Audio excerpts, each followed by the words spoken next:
Everything you've been told about why you feel exhausted is the exact opposite of what your brain is actually doing. You think you're tired because life is hard, because there's too much to do, because the world moves too fast. And the self-help industry agrees with you. It tells you to optimize, to hustle harder, to push through. But here's what no productivity book will ever tell you. Your brain is not breaking down because life got harder. It's breaking down because life got easier in the one way it was never designed to handle.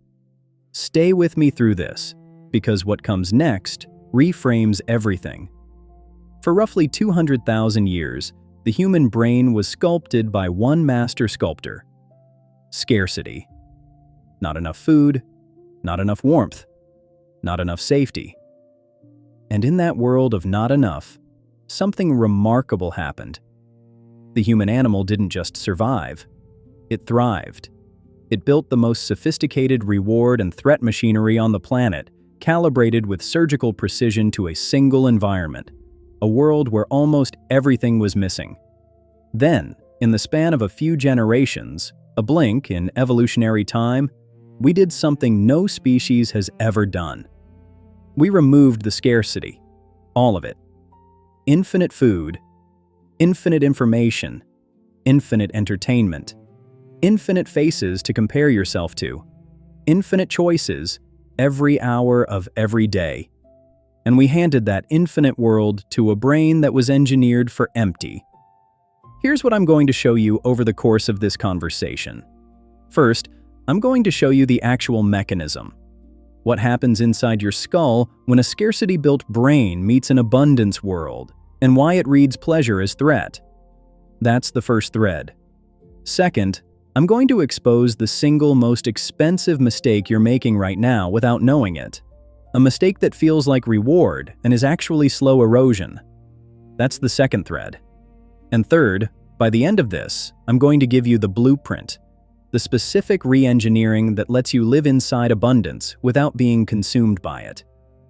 Let me show you the blueprint, but first, the proof, because I don't want you to take any of this on faith. There's a chemical in your brain called dopamine, and almost everything you've been taught about it is wrong. You've been told dopamine is the pleasure chemical, the thing that fires when something feels good. It isn't. Dopamine is not the molecule of having, it's the molecule of wanting. It doesn't spike when you get the reward. It spikes when your brain predicts one. It's an anticipation system, a pursuit engine. It evolved for a world where wanting something meant you had to walk for miles, dig, hunt, wait, work, and the wanting was the fuel that carried you across the gap between need and fulfillment. Now picture that same engine in a world where the gap is gone, where wanting and getting are separated by a thumb swipe and a half a second. What do you think happens to a pursuit engine when there's nothing left to pursue? It doesn't shut off. It starts misfiring. It starts firing at shadows, at notifications, at infinite feeds, at the next episode, at the next. The system built to carry you across scarcity now runs in circles inside abundance, burning fuel and reaching nothing. And you feel that burning. You just call it the wrong name. You call it tiredness. You call it anxiety. You call it, I don't know what's wrong with me lately. It has a name.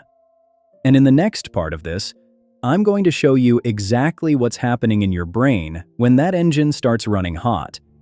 And why the more pleasure you pour in, the emptier you feel. So let's look at what's actually happening. Not the metaphor.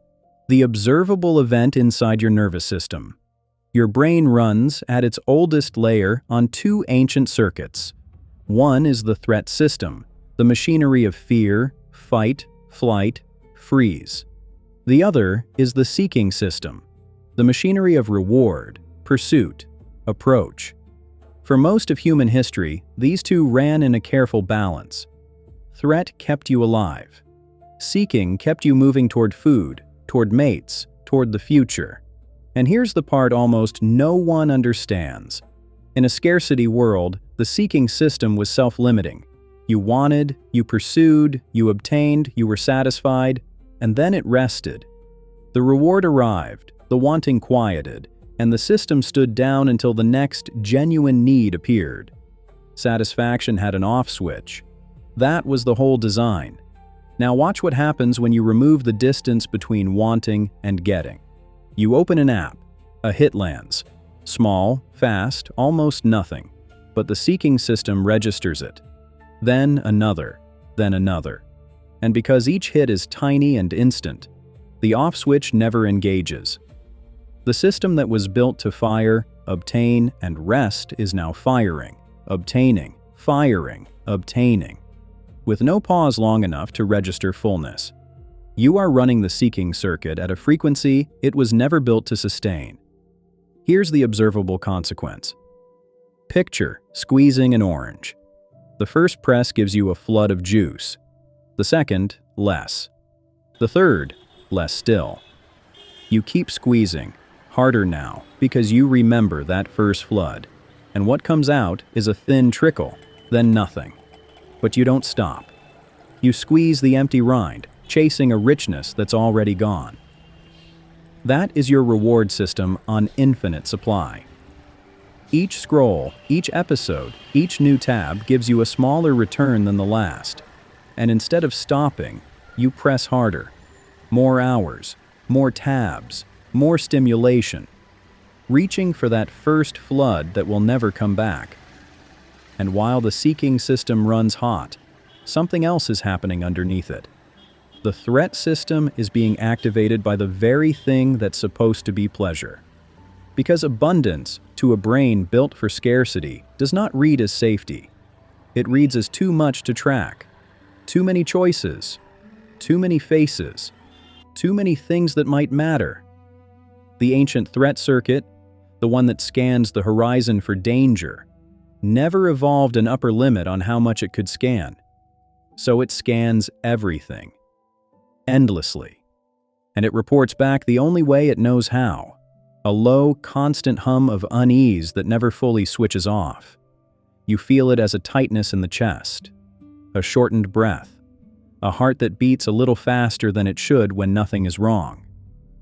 The body speaking the language the conscious mind refuses to hear. Ask yourself something honestly. When was the last time you felt full? Not stuffed, full. Satisfied to the point where the wanting genuinely stopped, and you simply rested in what you had. For most people listening, that moment is harder to locate than it should be. And that difficulty is not a personal failing. It's a mechanical signature. It's the sound of a finite system being run on an infinite input. Here's the contradiction that should reorganize how you see your own life. The people most surrounded by reward are the people least capable of feeling it. The more available pleasure becomes, the less any single pleasure can move you. Abundance doesn't amplify satisfaction. It corrodes the very machinery that produces it. But why? Why would a system designed by millions of years of evolution be this fragile in the face of plenty? Why didn't the brain simply adapt and build an off switch for the modern world? The answer is buried one layer deeper in the chemistry itself, in what dopamine actually is, and in the cruel, elegant trick it plays on a brain that can no longer tell the difference between earning and receiving.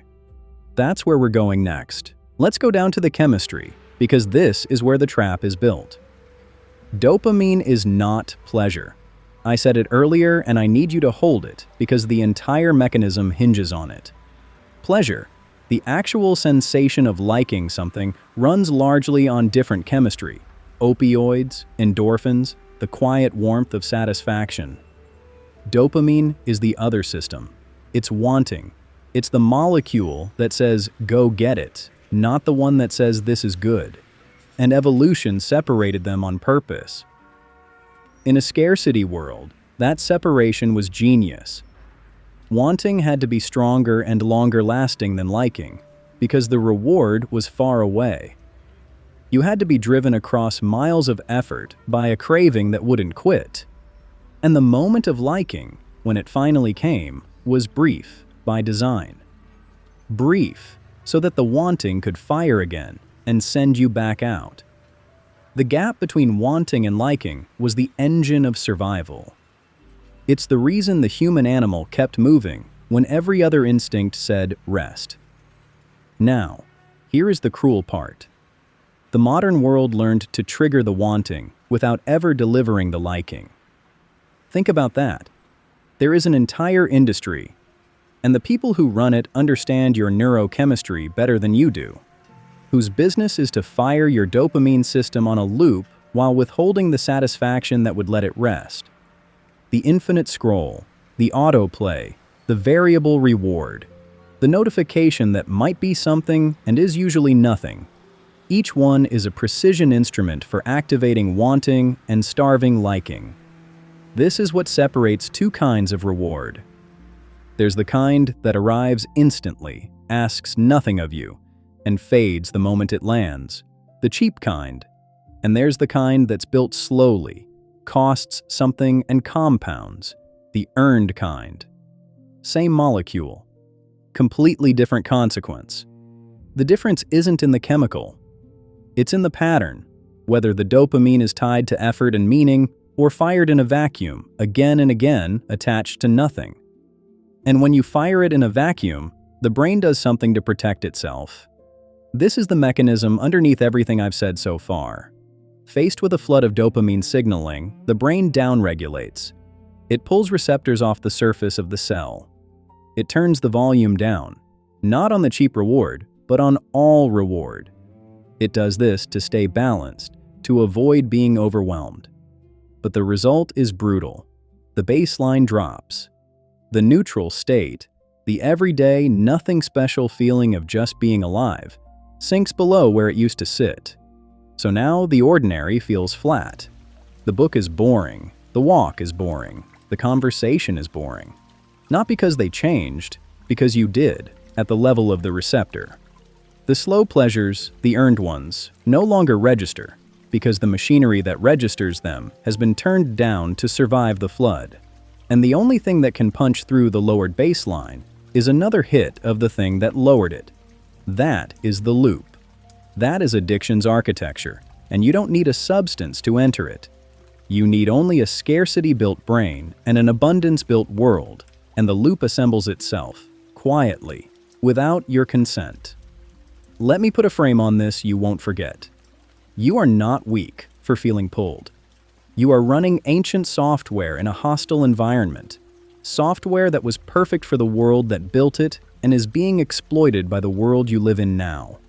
The pull you feel is not a character flaw. It's a design feature being weaponized. But here's where it turns. Because if the problem were only chemical, the fix would be simple. Restrict the inputs and wait for the receptors to come back. And they do, partly. But the deepest damage isn't in the chemistry. The deepest damage is in what you start to believe about yourself while the loop runs. And that belief, the quiet story the modern brain tells about why it can't feel, can't focus, can't want anything real, is the most expensive mistake of all. That's the error we expose next. Here is where most people get it wrong. And the error is so common, so culturally reinforced that you've probably never questioned it. When the loop has run long enough, when the baseline is dropped, when the ordinary feels flat, when you can't focus and can't want anything real, the modern brain reaches for an explanation. And the explanation it reaches for is a label. Something is wrong with me. I have a condition. This is who I am. Now hear me carefully, because this is delicate ground, and I will not be careless on it. Real conditions exist. Real suffering is real. There are people who need diagnosis, who need treatment, whose lives are saved by the precise naming of what afflicts them. None of what I'm about to say touches them. This is not an argument against medicine. This is an argument against what happens when a mechanical state gets mistaken for a fixed identity. Because watch the move the brain makes. It takes a temporary, reversible condition, a down-regulated reward system, an overscanned threat system, a baseline that has sunk under the weight of too much input, and it converts that condition into a noun. into a thing you are rather than a thing happening to you. And the moment it becomes who you are, something quiet and catastrophic happens. It stops being something you can change. This is the error. Not the suffering. The suffering is real. The error is the terminal interpretation of the suffering. The error is taking a state your brain entered and could exit, and freezing it into a permanent fact about your nature. Look at what surrounds you, and you'll see the culture rewarding this move at every turn. People now introduce themselves by their afflictions. The struggle becomes the identity. The label becomes the personality. And I understand why. There's relief in it. If this is simply who I am, then I'm absolved. I don't have to do the brutal, uncertain work of changing it. The label is a place to rest. But ask yourself what it costs to rest there. Here's the contradiction the culture won't say out loud. The same label that explains your pain also guarantees it.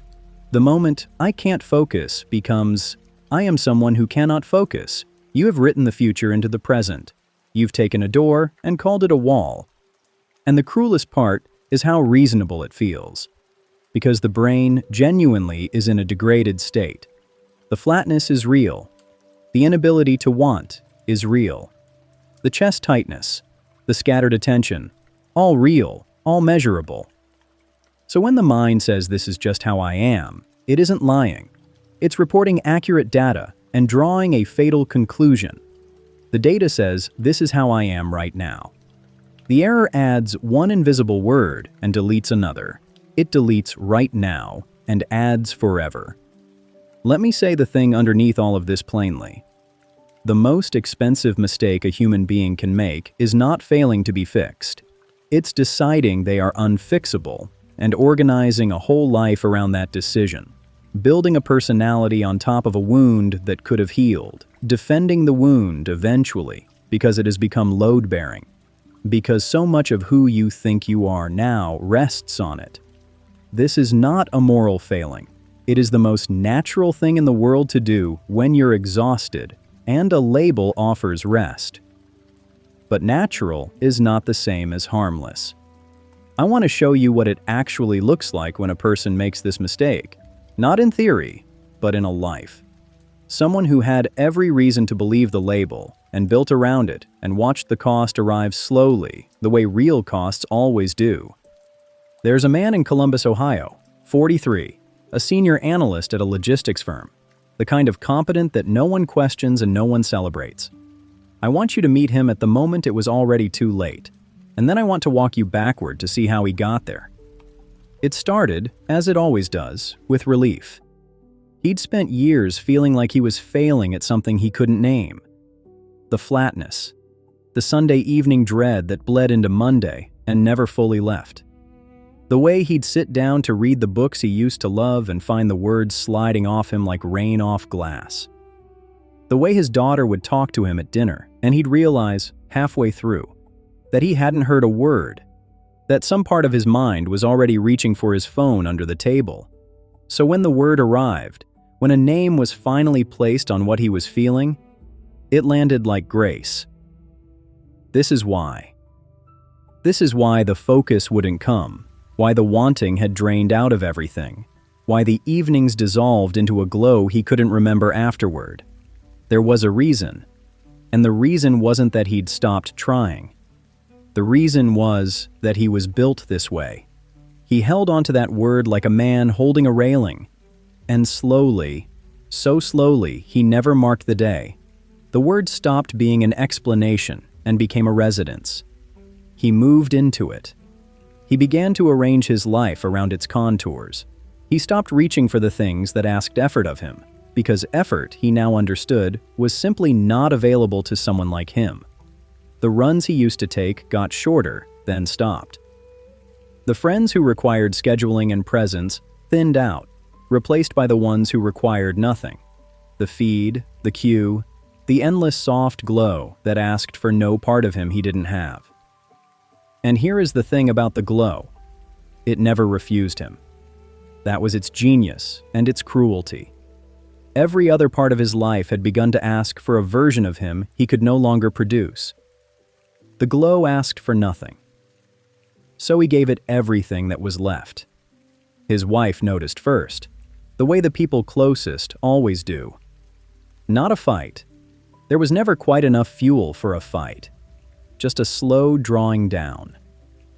The two of them on the same couch, in the same room, each inside a separate rectangle of light. He told himself this was intimacy. They were together, weren't they? In the same space. He'd read once that being able to share silence was the mark of real love. He didn't notice that their silence had stopped being shared and started being parallel. Two people alone, side by side, mistaking proximity for presence. The daughter stopped trying around the time she turned 12. She didn't slam a door, she simply recalibrated, the way children do, to the amount of father that was actually available. She learned not to expect the eyes to come up from the screen.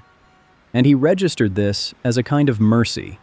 Fewer demands, less of the effort he'd been told he couldn't summon.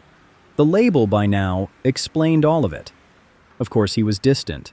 It was his condition. Of course he couldn't focus on her. That was the diagnosis, wasn't it? Every withdrawal had a reason now, and the reason was never him. It was the thing he had, the thing he was. He'd built an entire architecture of permission, and every beam in it rested on a single load-bearing belief, that none of this could be otherwise. The night it became visible was an ordinary one. His daughter, 16 now, came to find him because something had happened, something that mattered, the kind of thing a child brings to a parent when the parent still occupies that role. She stood in the doorway of the room where he sat inside his rectangle of light, and she watched him do the thing he didn't know he did anymore. She watched his eyes flick up, register her, and drop back down. Half a second. The exact duration of a man choosing the glow over his own child without experiencing it as a choice at all. She didn't say anything. She just turned and went back upstairs, carrying whatever it was alone. And he looked up, a beat too late, at the empty doorway.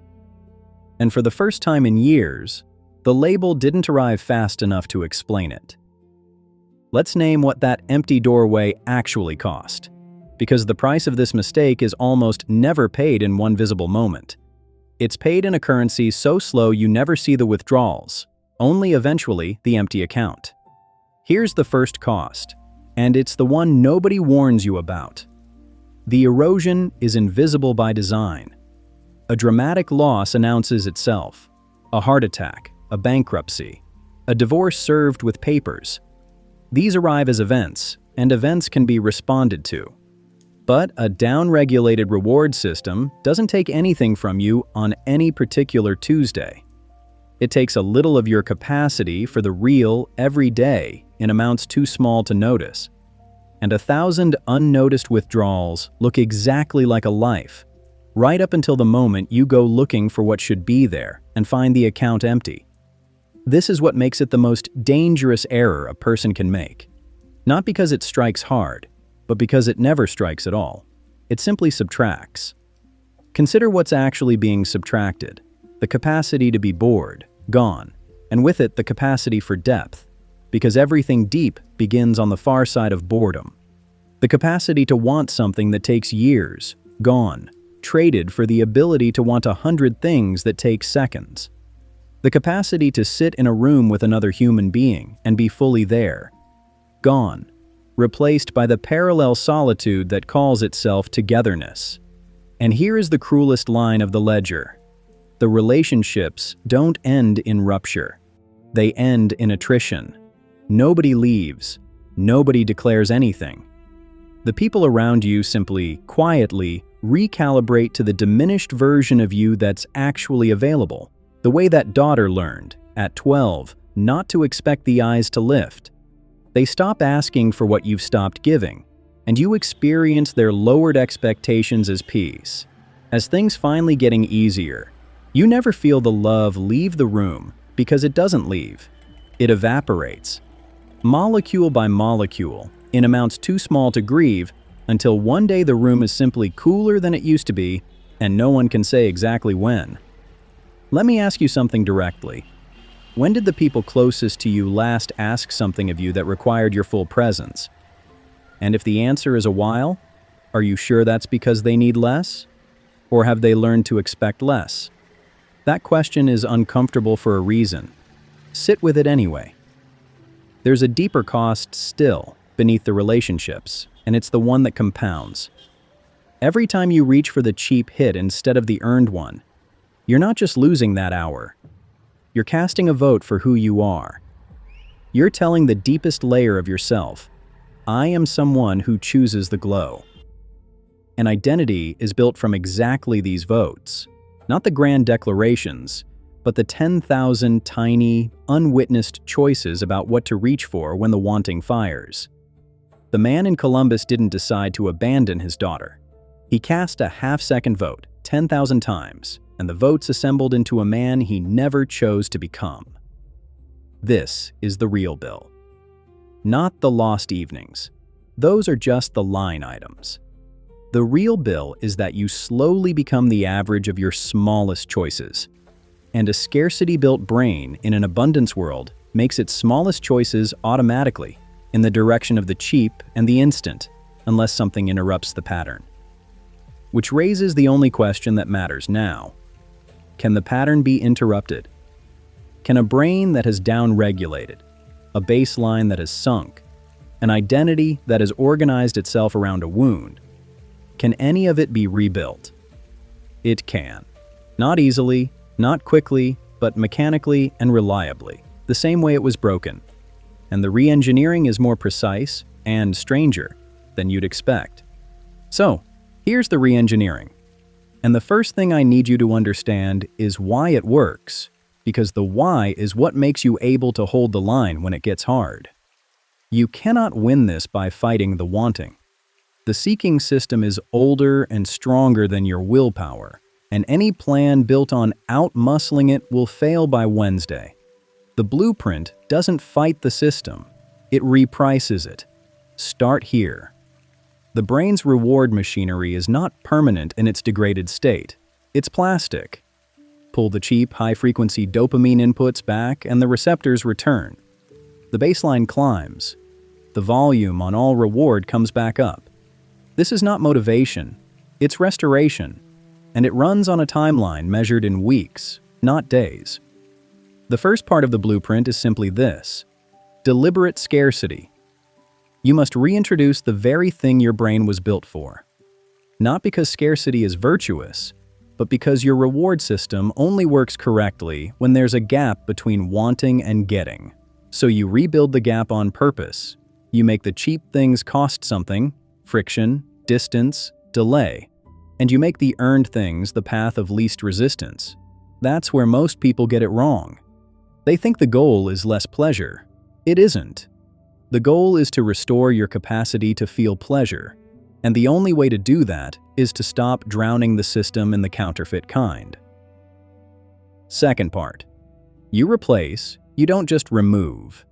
A reward system pulled off the cheap inputs is hungry, and a hungry seeking system will find something. So you point it, deliberately, at rewards that compound. The ones with a cost built in. The book that asks effort. The body rebuilt over months. The relationship maintained through the boring stretches. The skill that's miserable at first and magnificent at year 3. These don't spike. They accumulate. And accumulation is the only form of reward a scarcity-built brain was ever meant to chase. Third, and this is the one that breaks the identity trap. When the flatness comes, and it will, you say a different sentence. Not "this is who I am." You say "this is a state I'm in," and states change. You add back the 2 words the error deleted. You say "right now," and you delete "forever."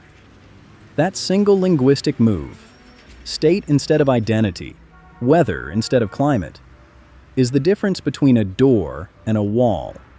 If you've made it this far, you're not the average viewer. You're the small fraction who can sit with something uncomfortable long enough to let it change you. And that capacity, the one you just demonstrated by staying, is the exact capacity this whole blueprint is built on. Subscribe so the next one finds you. And if this is landing somewhere real, you already know why. Now back to it, because there's a piece left that matters more than the mechanics. The blueprint is not about deprivation. I need to be clear, because the cynical mind hears all this and concludes the answer is a gray, joyless monk's life. It's the opposite. A restored reward system feels more, not less. The person who rebuilds the gap doesn't end up feeling nothing. They end up feeling the things that were always there underneath the noise. The taste of food, the weight of a conversation, the quiet richness of an ordinary evening that no longer needs a glowing rectangle to be bearable. That's the promise hidden inside the discipline. You're not giving up pleasure. You're getting it back. You're trading 100 counterfeit rewards that leave you emptier for a few real ones that fill you the way the system was built to be filled. I want to show you what that actually looks like in a life. Not the dramatic version, but the quiet one. The version that doesn't announce itself. There's a woman in Tucson, 51. I'm not going to tell you she transformed her life, because she'd correct me if I did. She'd say nothing dramatic happened at all. And that's exactly why I want you to meet her. She didn't hit a bottom. There was no collapse, no doorway moment, no child turning away. That's worth saying, because the cynic expects redemption stories to start with catastrophe, and most real change doesn't. Hers started with a single noticing, on an ordinary night, when she reached for her phone at a stoplight and caught her own hand doing it. Moving before she'd decided to move. And the thought she had wasn't, "I have a problem." It was quieter and stranger than that. It was, "That wasn't me. That was the pattern." That distinction, me versus the pattern, was the whole beginning. She didn't decide she was broken. She decided that something automatic had taken up residence where her choices used to be, and she got curious about whether she could take the space back. She didn't overhaul anything. She made the cheap things slightly harder to reach and the earned things slightly easier. Exactly the friction the blueprint describes, though she'd never have called it that. The phone charged in another room. A book where the phone used to be. Nothing heroic. Just a quiet repricing of what was closest to hand. The first weeks were not transcendent. This is the part the transformation stories always lie about. The flatness didn't lift on a schedule. There were evenings that felt gray and pointless. Evenings where the book sat unread and the silence felt less like peace and more like withdrawal, because that's what it was. But she'd been told the gray was mechanical.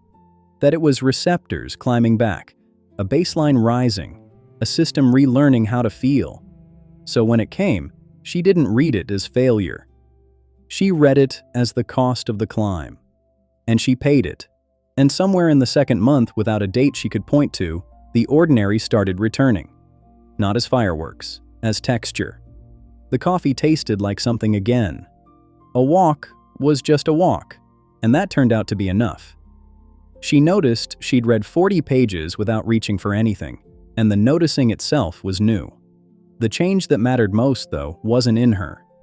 It was in the room around her. Her husband, who had long since recalibrated to the parallel solitude version of their evenings, two people in separate rectangles of light, looked up one night because she'd asked him something. An actual question, the kind that requires presence to answer. And they talked. Not about anything. That was the point. The boring, unremarkable, load-bearing talk of two people who are actually in the room together. The intimacy that only exists on the far side of the noise. She told me the strangest part was how little anyone announced it. No one congratulated her. Her husband never said you've changed. The people around her simply, quietly, began asking more of her again. Because more of her was, for the first time in years, available. They recalibrated upward. The way they once learned to expect less, they slowly began to expect more, and she had the supply to meet it. She doesn't think of herself as a person who beat anything. She thinks of herself as someone who took back a little territory and learned how to keep it. And when the flatness visits now, because it still visits, she doesn't reach for a label. She recognizes the weather and she waits, and it passes. That's the whole thing. Not a triumph, a return. So let's bring this home. To you, in the room where you're listening to this, everything I've shown you points to a single shift, and it's not a technique. Techniques are what you do. This is about what you are, and the difference between those two is the difference between a change that lasts and one that dissolves by next month. Here is the shift. You stop being a person who has states and start being a person who watches them. Think about what that woman in Tucson actually did at the stoplight. She didn't fix anything. She noticed. She caught the gap between herself and the pattern running inside her. And that gap, that sliver of space between me and the automatic thing happening in me, is the whole game. Because everything in the modern world is engineered to close that gap, to make the reaching feel like you, to make the craving feel like choice. The entire apparatus depends on you never noticing the seam between the system and the self. The integration is learning to live in that seam, to feel the wanting fire and not mistake it for a command, to feel the flatness arrive and not mistake it for a verdict, to watch the threat system light up at the abundance around you and say, quietly, that's the old software reading the new world. It isn't telling me the truth about my life. This is what it means to no longer be at the mercy of a scarcity-built brain in an abundance world. Not that the brain changes its nature. It won't. You will run that ancient software until the day you die. The wanting will always fire too easily. The threat system will always overscan. The pull toward the cheap and the instant will never fully go away. But there's a difference between being driven by something and being aware of it. And that difference is everything. The driven man in Columbus and the aware woman in Tucson had the exact same brain, the same circuits, the same chemistry, the same vulnerabilities. What separated them was not their hardware. It was a sliver of space, the capacity to see the pattern as a pattern instead of as a self. And once you can see it, you cannot fully unsee it. That's the quiet permanence of this. You don't have to win every battle with the wanting. You only have to keep the seam open. Keep the small watching distance between who you are and what's happening in you. From that distance, the choices return. Not all at once, but they return, because a choice is only possible in the space where you can see the alternative, and the seam is exactly that space. Here's who you become. Not someone who conquered their brain. No one does that. Someone who stopped confusing the brain's reflexes for their own identity. Someone who, when the flatness comes, doesn't reach for a label to explain why they're broken, but recognizes a state and waits for the weather to turn. Someone whose smallest choices, the 10,000 unwitnessed votes about what to reach for, slowly start pointing toward the real again, because there's finally someone awake at the moment of choosing. That's the re-engineering, not a different brain, a different relationship with the one you have. And it changes the deepest thing of all, what you believe is possible for you. The man who thought he was unfixable organized a life around a wall. The woman who saw a door walked through it. Same architecture, same chemistry. One word of difference. State, not self. Let me close the loop I opened at the very beginning. I told you that everything you've been told about your exhaustion is the opposite of the truth. That you're not tired because life got harder. You're tired because life got easier in the one way your brain was never built to survive. And now you know why. You know it down to the receptor. The scarcity-built machine, running hot inside an abundance world, firing a wanting that never rests, reading plenty as threat, lowering its own baseline until the ordinary goes gray. But here's what I want you to carry out of this, the thing underneath all the chemistry. The brain that's failing you in this world is the same brain that conquered the last one. It is not weak. It is not broken. It is magnificent, a survival machine of staggering precision, perfectly tuned for a world of not enough. The tragedy isn't that your brain is defective. The tragedy is that it's too good at a job the world no longer asks of it, which means the answer was never to fix the machine. It was to give it back the conditions it was built for, to rebuild the gap. to reprice the cheap and clear the path to the earned, to put a sliver of watching space between yourself and the reflex, and from that space, slowly, to start choosing the real again. Humans have thrived in scarcity. That sentence was never about the past. It's the instruction. You don't thrive by escaping into more input, more stimulation, more of the infinite glow. You thrive by deliberately, intelligently, choosing less, so that the little you keep can finally reach you again. The brain doesn't need the world to be full. It needs the world to be earned. And it has needed that for 200,000 years. So here's what I'm asking you to do. And I'm asking it because of what this means, not as a formality. If something in this reached you, if you recognized yourself in the man in the doorway, or saw a way out in the woman at the stoplight, send this to 5 people. Not because it helps me, because somewhere in your life there are 5 people running the same hot software, calling it tiredness, reaching for a label, evaporating molecule by molecule from rooms they don't know they're leaving. You might be the seam, the sliver of space where one of them finally sees the pattern as a pattern, and leave a comment, an honest one. Tell me where this landed, and tell me what you want the next blueprint to be, because the next one finds its shape from what you say here.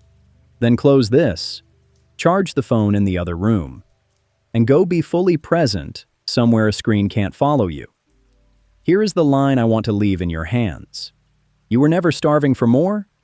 You were starving for the gap that makes more mean something.